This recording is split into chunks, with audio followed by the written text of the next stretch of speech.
তুমি প্রতিদিন ভগবানের কাছে প্রার্থনা করো, কিন্তু কখনো ভেবেছ ভগবান কেন উত্তর দেন না? একটা ছোট্ট গ্রামে থাকতো রবি।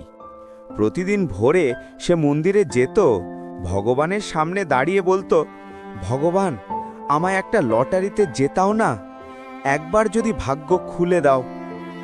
দিন যায়, মাস যায়, বছর কেটে যায়, কিন্তু লটারিতে সে কখনো জেতে না। তবু রবি হাল ছাড়ে না, প্রতিদিন মন্দিরে গিয়ে একই প্রার্থনা করে।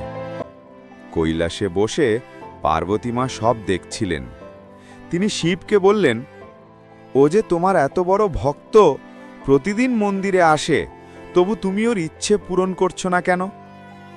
শিব হেসে শান্তভাবে বললেন, পার্বতী, আমি তো ওর প্রার্থনা শুনে রেখেছি, কিন্তু ও যে লটারিতে জিততে চায়, তার আগে তো একটা লটারির টিকিট কিনতে হবে না? আমি তো আশীর্বাদ দিতে প্রস্তুত, কিন্তু ও কখনো কাজের পথে প্রথম পদক্ষেপটাই নেয় না। আমাদের ভগবান আশীর্বাদ দেন, কিন্তু চেষ্টা করতে হয় আমাদেরকেই। শুধু প্রার্থনা নয়, পদক্ষেপই বদলে দেয় ভাগ্য।